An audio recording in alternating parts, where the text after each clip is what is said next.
जसं मी तुम्हाला म्हटलं आपण त्याला खाली घेऊन थोडंसं मिक्स करूया. आपण त्याला गॅसवरनं उतरवलंय खाली आणि आता आपण त्याला व्यवस्थित एक मिक्स देतोय की जेणेकरून त्याचं सगळं व्यवस्थित लागलं पाहिजे इन्ग्रेडियंट. परत आपण त्याला धवळू व्यवस्थित. थोडं डिफिकल्ट होईल मित्रांनो, पण तुम्ही तुमच्या पेजने करा.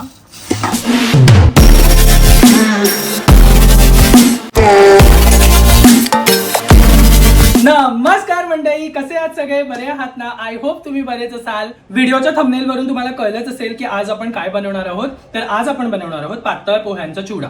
पातळ पोह्यांचा चिवडा युजली आमच्याकडे बनवला जातो मध्ये मध्ये, कारण की तो पप्पांना, मला आणि माझ्या मम्मीला, आम्हाला सगळ्यांना बेसिकली सगळ्यांना खूप आवडतो आणि तो खूप इझी आणि पटपट होतो. तर वेदर इट इज दिवाळी और whether it is normal days, usually आपण पातळ पोह्यांचा चिवडा दिवाळीला बनवतो. जर तुम्ही माझ्या पहिल्या चॅनलवर बघितलं असेल तर मी पातळ पोह्यांचा चिवडा ऑलरेडी दाखवलेला होता, पण अनफॉर्च्युनेटली आपल्याकडे तो चॅनल उरलेला नाहीये, तर आपण रिशूट केलंय. बघा माझी मेहनत बघा मित्रांनो. तर मी तुमच्यासाठी परत घेऊन आलोय पातळ पोह्यांचा चिवडा, आणि खूप खमंग असतो, खूप कुरकुरीत असतो आणि खूप सोपा आहे बनवायला. तुम्ही संध्याकाळच्या नाश्ता बरोबर तुम्हाला क्रेविंग झाली तर तुम्ही घरच्या घरी बनवलेला जर हा पातळ पोह्यांचा चिवडा खाल्ला तर of course it is going to be healthy, कारण की तो तुम्ही घरच्या घरी बनवलेला असाल तर तुम्ही तो खाऊ शकता. तुम्हाला जर सकाळी खाण्यासाठी जर काही नसेल आणि जर तुम्हाला बिस्किटाच्या ऐवजी काही खायचं असेल किंवा काही दुसरं खायचं असेल तर हा चिवडा तुम्ही नक्कीच कन्सिडर करू शकता. आणि अपार्ट फ्रॉम दॅट, सकाळचा नाश्ता आणि संध्याकाळचा नाश्ता सोडला आणि जरी तुम्हाला भूक लागली तरीही तुम्ही हा पोह्यांचा चिवडा खाऊ शकता. तर आपण जास्त वेळ न दवडता लगेचच किचनमध्ये जाणार आहोत. मम्मीने ऑलरेडी सगळी तयारी केलेली आहे आणि मी तुम्हाला दाखवणार आहे पातळ पोह्यांचा चिवडा. किचनमध्ये जाण्याच्या आधी welcome back to my channel. जर तुमच्या स्क्रीनवर मी पहिल्यांदा पॉप होत असेल किंवा माझा व्हिडिओ तुम्ही पहिल्यांदा बघत असाल तर माझं नाव प्रतीक आहे. मी लाईफस्टाईल आणि ट्रॅव्हल कॉन्टेंट बनवण्याचा प्रयत्न करतो, किंवा जे जे काही माझ्या लाईफमध्ये होतं ते मी दाखवण्याचा प्रयत्न तुम्हाला करतो. आणि जे मला पहिल्यापासून सबस्क्राईब करतात त्यांना माहितीच असेल माझं नाव काय आहे, तर त्यांना वेगळं सांगायची गरज नाहीये. तुमच्यासाठी वेलकम बॅक. अशाच प्रकारे मला सपोर्ट करत राहा. माझ्या चॅनलला सबस्क्राईब करायला मात्र विसरू नका. तर जसं मी म्हटलं, जास्त वेळ घेणार नाहीये. Let's go to the kitchen. तर आपण पातळ पोह्यांचा चिवडा बनवणार आहोत आणि पातळ पोह्यांचा चिवडा बनवण्यासाठी लागणारे साहित्य आपण जाणून घेऊया. आपण घेतले 2 किलो पातळ पोहे, हे असे आहेत कैसे. आणि त्याच्यानंतर आपण घेतले 1 वाटी, मोठा बाउल आहे रादर हा, 1 मोठी वाटी आपण शेंगदाणे घेतले. ते कच्चे शेंगदाणे आहेत जे आपण नंतर फ्राय करणार आहोत. आणि आपण घेतले 1 पाव किलो अंदाजे तुम्ही तेल घेऊ शकता पूर्ण सगळ्या फ्रायसाठी. त्याच्यानंतर आपल्याला लागणारे चवीपुरता मीठ. त्याच्यानंतर आपल्याला लागणारे डाळे हे असे दिसतात, हे बघा. तर आपल्याला लागणारे हे डाळे. आणि त्याच्यानंतर आपण घेतले 2 स्पून, मे बी 2-3 स्पून आपण हे राई घेतली. मिरच्या आम्ही 10 घेतल्या, 10 ते 15 मिरच्या आहेत ह्या. तुम्हाला जसं तिखट वाटतं तसं तुमच्या अकॉर्डिंगली तुम्ही घ्या. आणि त्याच्यानंतर आपण घेतले पिठी साखर, 2 चमचे किंवा 3 चमचे पिठी साखर. जर तुम्हाला थोडंसं गोडस हवं असेल चिवडा तर तुम्ही जास्त पिठी साखर यूज करू शकता, पण आम्हाला थोडा तिखट हवाय सो आम्ही 2 चमचे पिठी साखर घेतले, फक्त चवीपुरता. त्याच्यानंतर आपण घेतलंय 2 स्पून हळद. आणि त्याच्यानंतर आपण इथे घेतला खूप सारा कढीपत्ता, कारण की कढीपत्त्याची चव यायला पाहिजे, तर आपण त्याच्यासाठी कढीपत्ता घेतलाय. तर चला तर मग आपण मम्मीला विचारूया ती कशी बनवते चिवडा आणि तुम्हालाही दाखवूया. Let's go guys. आता आपण मम्मीला विचारूया की ती कसं बनवते पोहे. आपण 2 किलो पोहे इकडे घेतलेत आणि आपण ते थोडे थोडे करून भाजून घेणार आहोत, कारण की 2 किलो पोहे एकदम भाजणं थोडं डिफिकल्ट होईल आणि ते व्यवस्थित कुरकुरीत पण नाही होणार. तर समजा आपण 1 किलो पोहे आता भाजतोय आणि 1 किलो पोहे आपण नंतर भाजूया. चल मम्मी. तर आपण गॅस लावलेला आहे आणि पोहे भाजायला थोडा वेळ लागेल. तर आता आपण मम्मीला विचारणार होती एक बॅच भाजायला किती वेळ लागेल. सांग मम्मी किती वेळ लागेल? अर्धा तास लागेल. ओके. एक गोष्ट लक्षात ठेवा मित्रांनो की ते तुम्ही काय नका करू, करपवू नका पोहे. ते फक्त आपल्याला कुरकुरीत हवेत. आणि मम्मीला तुम्हाला टिप द्यायची आहे मित्रांनो, गॅस एकदम फुल पण नाही ठेवायचा, मीडियम आकाराचा ठेवायचा. मंद आचेवर चांगले छान भाजतात. बरोबर. तर ऐकलं तुम्ही, तुम्हाला हे जास्त हाय फ्लेमवर नाही रोस्ट करायचे पोहे. तुम्हाला हे थोडे लो फ्लेमवर रोस्ट करायचे की जेणेकरून ते करपणार नाहीत आणि ते चांगले कुरकुरीत पण होतील आणि जास्त चुरा पण नाही होणार आणि त्याचा जास्त चुरा पण नाही होणार. चला तर मग आपण ही एक बॅच भाजून घेऊया आणि नंतर आपण पुढची बॅच पण भाजूया.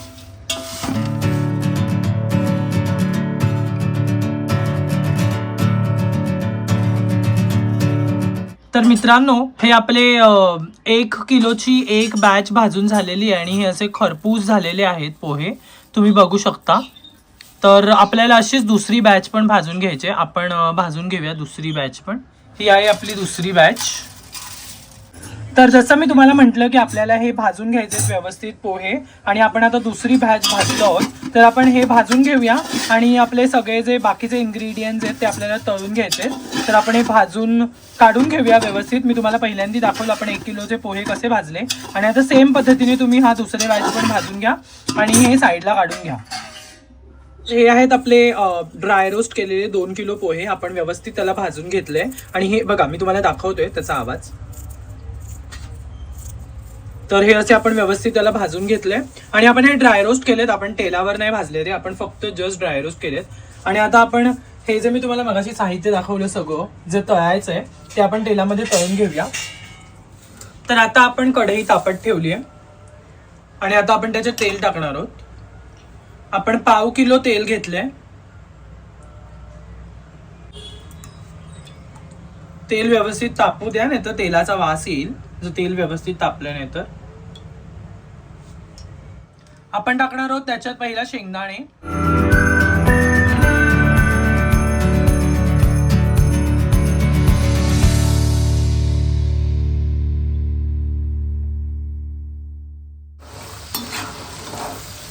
तुम्ही मेक शुअर करा मित्रांनो की तुम्ही शेंगदाणे जाळणार नाही, ते व्यवस्थित कुरकुरीत होतील एवढे भाजून घ्या. ते काळे करू नका, त्याचा कलर इंटॅक्ट ठेवा, पण ते व्यवस्थित भाजून घ्या. ते कच्चे नाही राहिले पाहिजे आणि त्याचा क्रंच आपल्या दाताखाली आला पाहिजे. तर साधारण असे दिसले पाहिजे शेंगदाणे. आपण काढून घेऊया ते.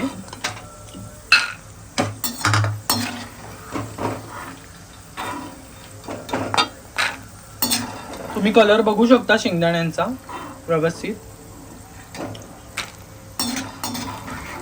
साधारण असे दिसले पाहिजे, जास्त काळे नाही, त्यांचा कलर इंटॅक्ट आहे आणि ते व्यवस्थित खरपूस भाजले पण गेले.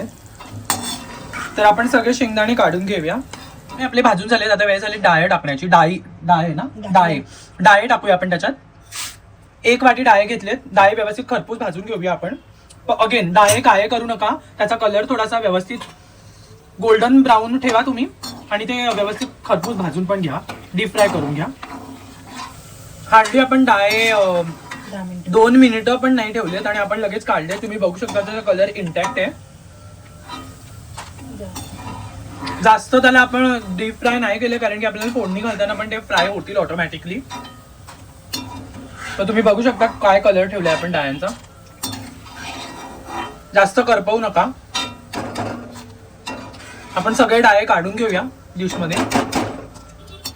डाळे आणि शेंगदाणे आपण भाजून घेतले आणि आपण परत आता एक मोठा टोप ठेवलाय फोडणीसाठी. आपण फोडणी घालणार आहोत आणि फोडणीसाठी जसा आपला टोप गरम होईल तर आपण जे फ्राय करायला डीप फ्राय करायला जे ऑइल यूज केले तेच आपण यूज करणार आहोत. तर आपण तेल टाकलेलं आहे. तेल आपण थोडं तापू देऊया, म्हणजे ते ऑलरेडी तापलेलंच तेल आहे पण थोडंसं एक त्याला तापवूया अजून थोडंसं. आणि मला अजून एक गोष्ट तुम्हाला सांगायची आहे की आपण याच्यामध्ये खोबरं नाही टाकलंय, सुकं खोबरं. तर तुम्ही सुकं खोबरं पण टाकू शकता. त्याच्याबरोबर तुम्ही लसूण पण टाकू शकता, जे आम्ही आता टाकणार नाही आहोत, आणि खोबरं पण नाही टाकणार आहोत. तर तुमच्या अकॉर्डिंगली जर तुम्हाला लसूण खोबरं असं जर काय हवं असेल तर मग ते मी तुम्हाला सांगतोय की खोबरं आणि लसूण तुम्ही टाकू शकता आणि ते तुमच्या आवडीनुसार टाकू शकता. लसूण टाकल्यावर खूप सुंदर चव येते चिवड्याची डेफिनेटली. तेल गरम झालंय आणि आता आपण त्याच्यामध्ये टाकणार आहोत राई.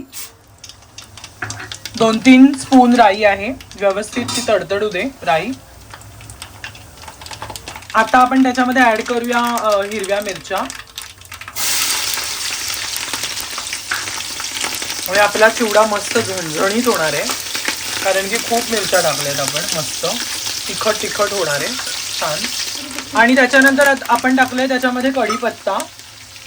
मिरच्या तडतडल्यात आणि आपण त्याच्यामध्ये कढीपत्ता टाकलाय. तुम्ही खोबरं टाकल्यात सुकं खोबरं तर त्याने अजून क्रंच येईल. जर तुम्ही लसूण टाकलात तर तुम्हाला लसूणची चव येईल. आपण ते काहीच टाकणार नाही आहोत. आपण त्याच्यामध्ये कढीपत्ता टाकलाय आणि कढीपत्ता आपण खूप सारा टाकलाय, खूप सारा कढीपत्ता तुम्ही बघूच शकता. किती कढीपत्ता आहे, कारण की कढीपत्त्यानेच त्याला चव येईल मस्त. आणि मिरच्या पण खूप टाकल्यात. आता वेळ झाली त्याच्यामध्ये हळद टाकण्याची. आपण आता त्याच्यामध्ये हळद टाकूया. 2 चमचे हळद आहे, ती आपण तेलामध्ये टाकणार आहोत आणि आपण थोडं मिक्स देऊया त्याला, की जेणेकरून ती हळद व्यवस्थित मिक्स होईल. आणि आता आपण त्याच्यामध्ये टाकतो आहोत जे आपण डीप फ्राय केलेले शेंगदाणे होते ते, आणि त्याला व्यवस्थित मिक्स करा. गॅस थोडा मंद राहू द्या, मंद आचेवर करा तुम्ही जे पण काय कराल ते, नाहीतर मग ते परत करपण्याची शक्यता आहे. आणि जसं मी तुम्हाला मगाशी म्हटलं की शेंगदाण्यांचा कलर इंटॅक्ट ठेवा, ते जास्त काय करू नका. तर तुम्ही मगाशी जेव्हा डीप फ्राय कराल शेंगदाणे तेव्हा ते थोडेसे कमी फ्राय केला तरी चालेल, कारण की आपण परत एकदा त्याला फ्राय करतोच आहोत तिकडे तेलामध्ये. सो ते ऑटोमॅटिकली क्रंची होऊन जातील. आणि ह्याला आपण एक मिक्स देऊया. आता त्याच्यामध्ये आपण टाकणार आहोत जे फ्राय केलेले डाळे होते ते. पण सगळे डाळे टाकलेले आहेत. डाळ्यांचा कलर पण तुम्ही बघू शकता व्यवस्थित आहे, एकदम पिवळसर. आणि मगाशी मम्मीने त्याला थोडं कमी भाजलेलं आणि आत्ता त्याला आपण परत एकदा डीप फ्राय करून घेणार आहोत, तर ते ऑटोमॅटिकली क्रंची होऊन जातील. आणि जसं मी तुम्हाला मगाशी म्हटलं, ह्या स्टेप्स बरोबर तुम्ही ह्याच्यामध्ये जर लसूण आणि खोबरं टाकला तुमच्या आवडीनुसार तरीही चालेल, ते ऑप्शनल आहे. तुम्हाला टाकायचं तर तुम्ही टाकू शकता, तुम्ही नाही टाकलं तरी चालेल. तर हे सगळं झाल्यानंतर 2 मिनिटं आपण त्याला ठेवले आणि त्याच्यानंतर आपण टाकणार आहोत चवीनुसार मीठ.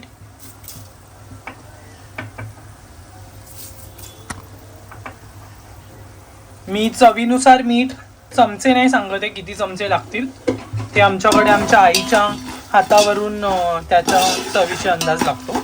तर तुम्ही पण तुमच्या आईच्या हाताच्या अंदाजानुसार मीठ टाका आणि त्याला परत एकदा आपण ढवळून घेऊ. व्यवस्थित ढवळून घ्या. ते बघा किती छान खरपूस भाजले गेले आहेत आणि हे खूप छान लागणार आहेत, मला पूर्ण गॅरंटी आहे. आणि आता वेळ झाले त्याच्यामध्ये जे आपण मगाशी खरपूस पोहे भाजून घेतले ते टाकण्याची. आणि हे आहेत आपले 2 किलो पोहे जे जाणार आहे. तर आपण ह्याच्यामध्ये टाकूया 2 किलो पोहे.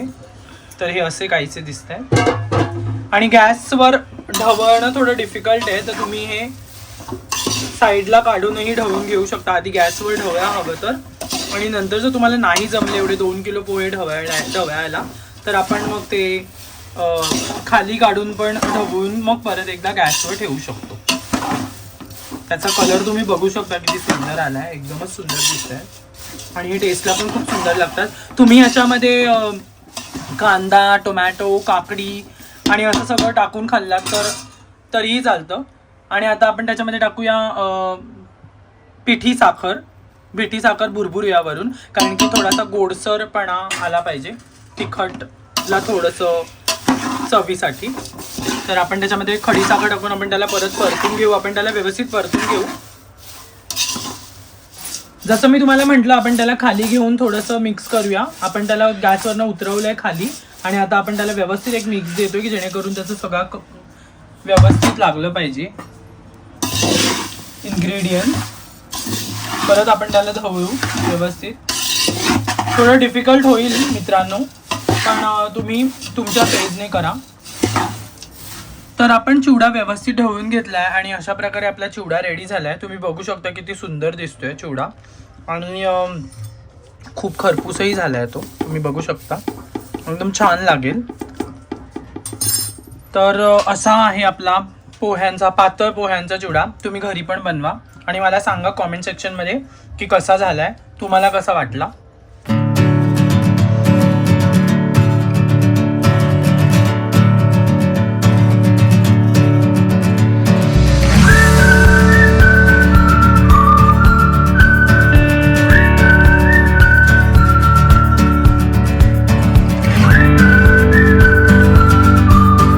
तर असा होता आपला माझ्या आईच्या हातचा पातळ पोह्यांचा चिवडा आणि मला पूर्ण खात्री आहे की तुम्हाला तो आवडला असेल. जर तुम्हाला तो आवडला असेल आणि जर तुम्ही तो घरी करून बघितला असेल तर मला कॉमेंट सेक्शनमध्ये कॉमेंट करून नक्की सांगा की तुम्ही तो कधी बनवला आणि तुम्हाला तो कसा वाटला आणि तुम्ही कधी कधी खाल्ला ते पण मला सांगा. जसं मी व्हिडिओच्या इंट्रोडक्शनमध्ये तुम्हाला म्हटलेलं की तुम्ही तो कधीही खाऊ शकता.